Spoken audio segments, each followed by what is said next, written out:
Hi, my name is Dr. Alisa Kriegel, and welcome to Let's Talk About Sex, Really. Today's episode is Let's Talk About Sex in Midlife and Beyond. And I've been hearing a lot of talk about it's interesting, this younger generation, Gen Z, and there's been many articles on a decrease in sex in a younger generation. And there's been a lot of ideas floated about as to why that might be, whether they have more generalized anxiety about the world that they're living in, they're spending more time on screens. It's just not clear. What is interesting though is that, we have this set sense of, sex being something we do, we experiment with when we're young.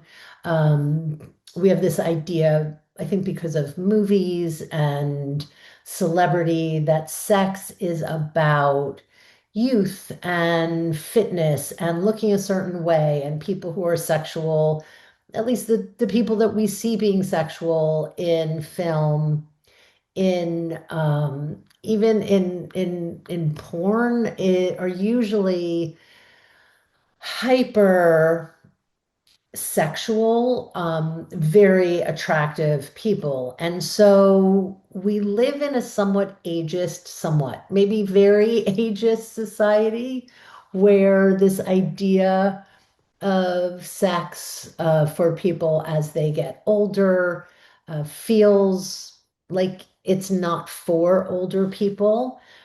And it's really unfortunate because I think what is being found is, as ideas are getting flipped on their head, is that sexuality and really our sexual being, sexual health, sexual, this well-being that sex provides is really ageless. That things might change, bodies might change.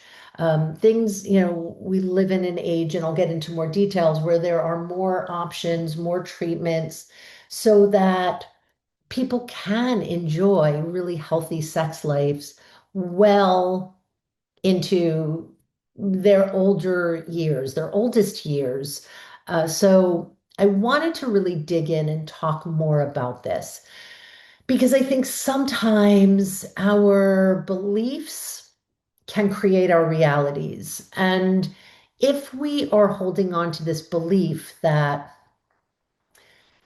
sex is for the young and then it plateaus, and as we get older there's this steady decline in which people just aren't having sex anymore, and that belief, I think, can often drive your sense of yourself as a sexual person.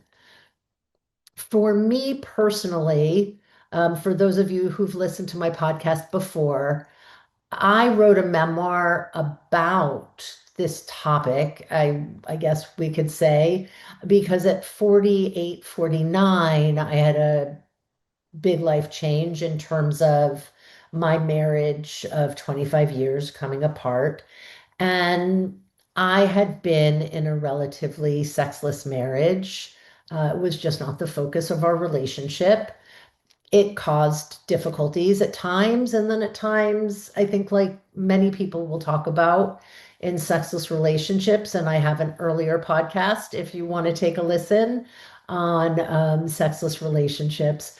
But what happens is people sort of readjust to the norm in their life, and we get into ruts, and we kind of believe that that's just what it is. And for me, at least, that was part of it. And I think for some people, it feels too hard to change long-standing patterns and to get out of ruts. And it was probably helpful for me that the marriage had ended. And so it gave me an opportunity to really decide whether I wanted to have sex as part of my life. And I think we all have that choice. where do you want your nutrition? How much do you want to put focus on it? How much do you move your body and exercise? We all have these fundamental tenets that we know help our lives. And sex is really, I believe, one of those, right? Body, mind, soul, sexuality. Sex has been shown to be incredibly healthy, emotionally, physiologically, for our immune system, for our sense of connection with our partners or someone else, even for a sense of connection with ourselves, with that sexual energy that is part of being human. So what I found is, as my story and my book is now published and out in the world, and if you'd like to read it, would love that. Take a look. From Sexless Marriage to Sex Goddess, a memoir by me, Alisa Kriegel. Um, what I hear from many women is that their 40s and 50s became a time of exploration. Oftentimes, for some women, caretaking is not as big a part of their lives. Fear of pregnancy may not be as big a part of their lives. And so, for all these reasons, there's more opportunity for freedom, even for freedom from some of the norms and expectations from other people. So many women, and I don't know if this is true for men, so I'd be curious to hear if you're a man listening to this and want to respond on my Instagram. Let's talk about sex underscore really. I would love to hear what people have to say, but I think for a lot of women in their late 40s and 50s and beyond, you get more of a sense of uh, there's a lot that you'll see in Instagram joking, like I have no more fucks to give. And I think with age and wisdom sometimes comes a more centeredness in yourself. And so for me, I think that was a big piece of it. And I think for women as they get older in general, that maybe the rules and shame and norms that we clung to when we were younger and we cared about what other people thought, that that becomes less important. And what becomes more important is figuring ourselves out, figuring out what you like, what feels good, what is pleasurable, and not just around sex, but I think figuring out what is your own wants and desires in life in general, and what you enjoy and who you are, and connecting with that makes you more connected with your body, more connected with voicing what it is you want. And for so many younger people, when I hear them talking about sex, they are so concerned oftentimes with how they look to the other person, what people will think, what their partner will think, what they're supposed to be doing, how sex is supposed to be. And I think as we get older, we can start giving up some of those ideas. It's not without its work. I want to be really clear. For me, I think it was very much about recognizing some of the messaging and shame that had kept me stuck. And it took practice to figure out what I liked, what I need. I think that's true for everyone, figuring out what feels good, what kind of touch you like, what kind of interactions. And in so doing, with that practice, it also helps you speak up and share and communicate with a partner what you like. So I want to talk about what gets in the way for some people or what people think might get in the way. And, why people think that as we get older, we're not having as much sex. And what is found statistically and in some of the research is actually quite the opposite. So, one of the highest STD populations that's been on the rise, doubling, tripling over the last 10, 15 years, is in the senior population. Um, in senior living places, even retirement homes, people are still wanting that connection. I think part of the rise of STIs is because women are not worried about pregnancy, that condom use is also way down. So condoms, I think we're seeing more as to prevent pregnancy, but what's happening is you are having people getting more STIs, even more than the regular population. And part of the reason for that is also that there's changes in the body that make people more susceptible to STIs, more illness if there's a lower immune system, but also skin starts thinning and drying. So, getting a little drier. So, if you're having penetration or even just manual stimulation, there's more likelihood for micro tears. In the vagina, on the penis, even. And with those micro tears, it's more likely for germs to enter in.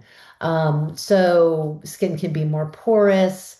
Uh, there may be more partners, believe it or not, because you have a, it's like college again. There's rarely times where you are living amongst people your age, just amongst peers, and so it's a wide open field. So there's a lot going on with that. But I think what's really awesome about it is that our need for sex and sexual release and sexual pleasure and connection does not change or go away with age. So it's kind of lovely.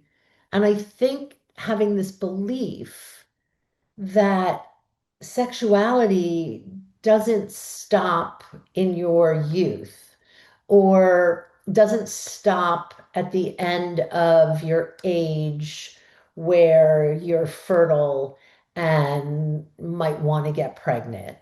That sexuality is something that is with us throughout our entire lifespan.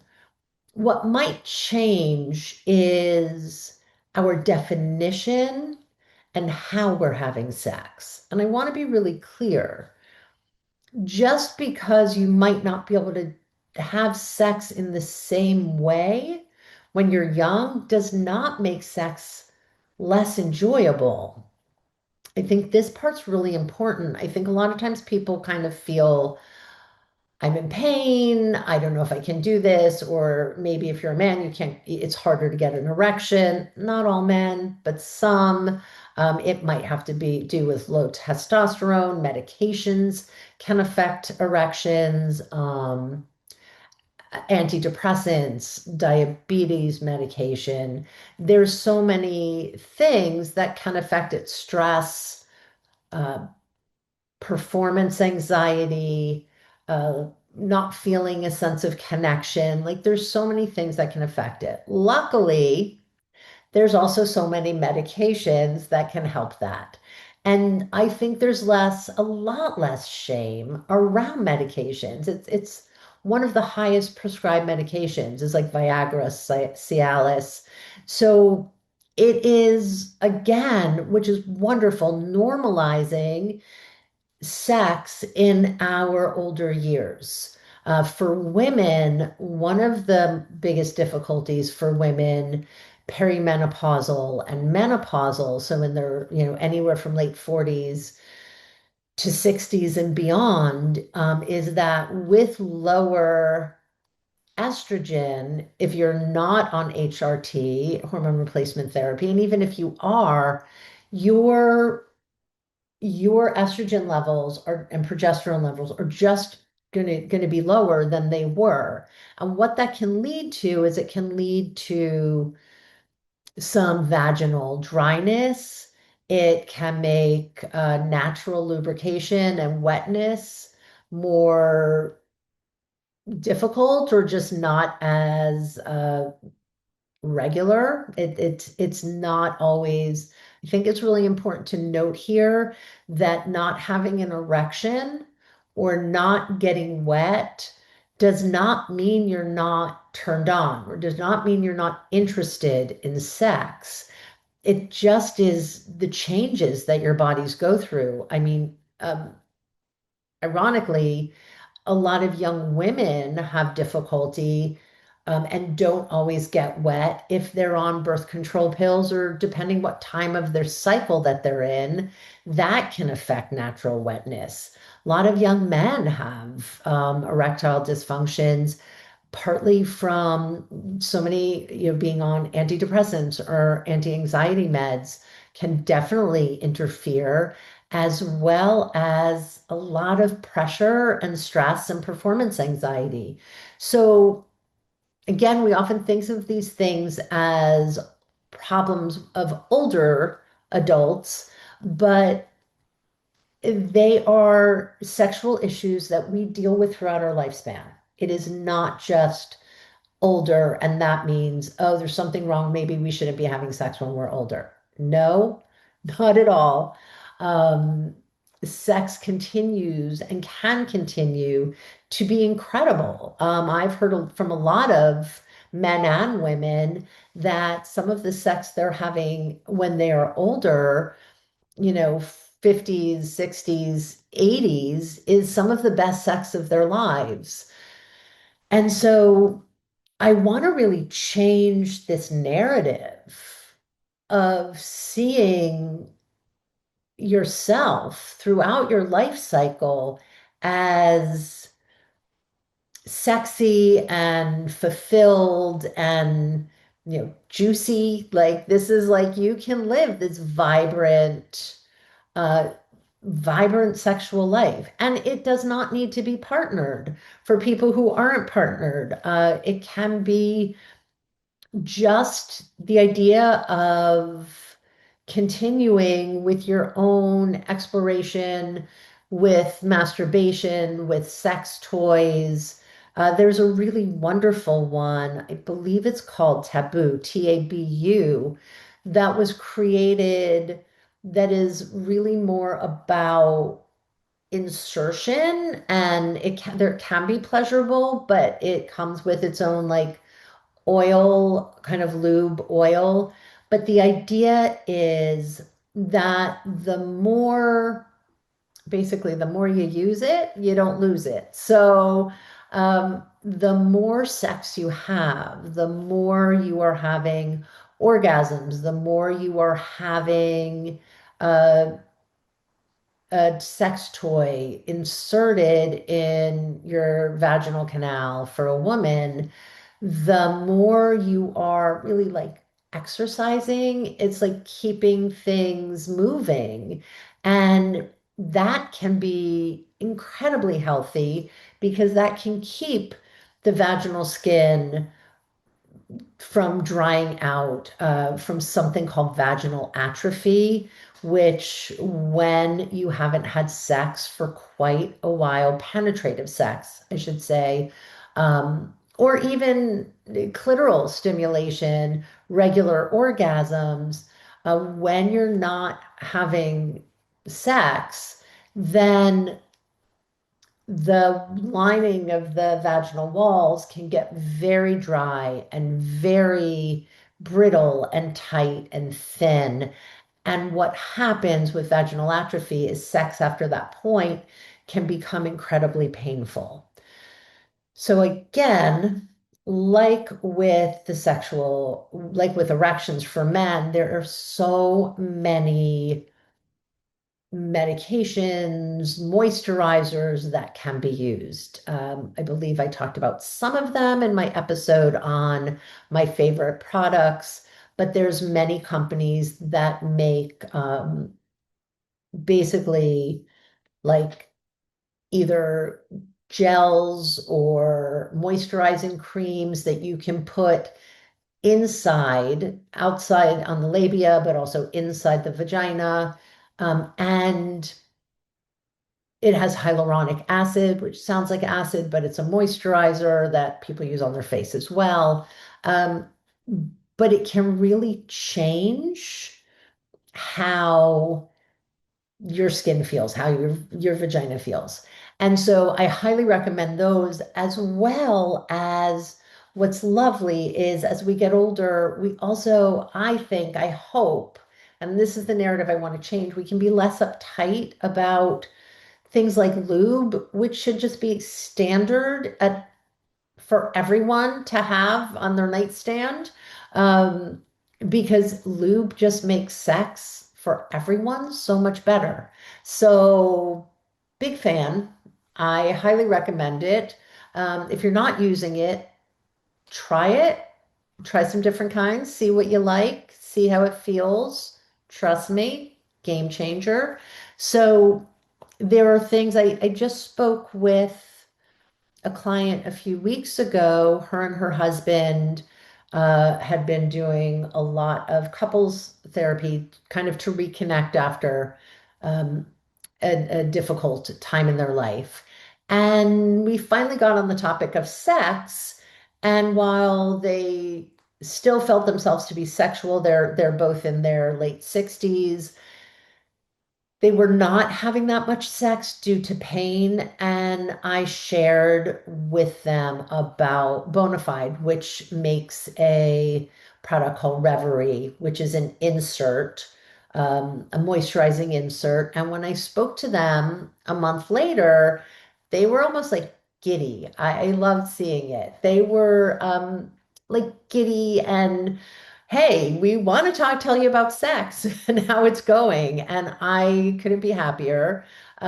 Things just were feeling so much better for them, and especially for her. And, that's it. Like, there should not be pain during sex. And you shouldn't have to push through sex that's uncomfortable. The other thing that happens when you start recognizing that pain does not have to be part of sex, unless that's something you enjoy, um, is that you find workarounds. And what I love is what I see with people is they actually expand their definition of sex. In some ways, how we view sex is so limited. And so with age, and wisdom comes flexibility. And, we don't have to keep doing things the same way, and creativity. And so penetration is not the only way to have sex. That is not the only type of sex, and pleasure of any kind. So this is an opportunity. I feel like in our 60s and our 70s and beyond, it's an opportunity to explore yourself, to really be vulnerable and communicate with someone else what feels good, and to not shame one another if it's not going to work this time, or it's not going to work the way you thought, or get creative, try something else. There's a wonderful book, and it was based on research by a Canadian sex researcher. Her name is Peggy Kleinplatz. That's a mouthful, I know, but um, her book is called Magnificent Sex. And she basically put up ads. This was written, it was around probably 15 years ago, asking people if they would be interviewed who considered themselves to have what she referred to as magnificent sex. Not just good, not okay, but like magnificent, which I love that word, magnificent, because we don't often use that. And we don't often use it with sex. And many of the people who came in feeling like sex was really incredible for them were older, or many of them were people who had some sort of disability. And what they learned in this process of their body changing is they learned that sex could be done in so many different ways. And they made it made them and their partner closer. They had to be more considerate, more collaborative. They had to figure out ways to do things that they might not have done otherwise. And honestly, one of the biggest issues for so many people with sex and it not being great or them not wanting more sex is that they fall into so many of us and so many people I talk to fall into a rut that sex is sort of the same way every time because it works. You know, someone gets off, you both get off, and it works. But there's not a lot of creativity in an event in innovation. When your body's not working as well, or there's pain somewhere, or you're on meds that interfere, you have to figure it out. And in that process of figuring it out together, I think is part of what made people feel so positive about the sex they were having. So I know for me, one of the things that I've learned, and I've talked about on other podcasts, and I've talked about with other women in midlife, is that you might not have that same hyper kind of, horny, you're really hot for someone feeling. It just might not be that intense always. But what you find is this sense of willingness that if you know sex will be enjoyable once you're in it, then it doesn't have to always be like ripping your clothes off. And it can become really hot and really exciting, and you can still experiment. But I think there's also a broader way of how we see desire and arousal, and it actually fits more with the models of sexuality where you don't have to have this high desire to feel arousal. And I think as we get older, we realize that. And as Emily Nagoski says, who I love, who's a sex educator, um, as she says, sometimes you just have to get your body in the bed, just naked body, skin to skin, and feel that and see what happens or experiment. But what's lovely to know is that some of the people who I work with and know personally and also professionally are having not just great sex, but frequent sex. And I don't say frequent out of shame. If you're having sex once a month and that works for you and that's amazing. But I just want to break this myth that sex goes downhill because I just spoke to someone who they found out their father and his wife have sex a couple of times a week at least, if not every day. And wait for it, he's 96. That's like, that's amazing, right? I mean, that's something, why isn't that something we're all aspiring to? Like, why isn't it something that is a standard belief in the narrative of human aging that sex is a wonderful, beautiful part and continues to be? And the important pieces continue to be what is always important for sex, which is care and understanding of where your partner is, consent, collaboration and connection, communicating your needs, your wants, your desires, communicating what you are turned on by or love that the other person does or how they touch you, or there's no reason why that needs to end at a certain age. So here's encouraging everyone to start changing your ideas. Start seeing your life and your sex life and your own sense of sexuality and your own sexual health as not ending or declining with age, but but age is an opportunity to enrich it and go deeper and expand your definition of pleasure because sex can be magnificent at any age. So I hope this is helpful. I hope this is inspiring. And if you have any stories to share or questions, please feel free to message me either at my website, alisakriegel.com, or on my Instagram for this podcast, Let's Talk About Sex underscore really. Please follow me. Please sign up at my website for a newsletter and keep keep connecting with yourself and others. There is no age limit. Take care.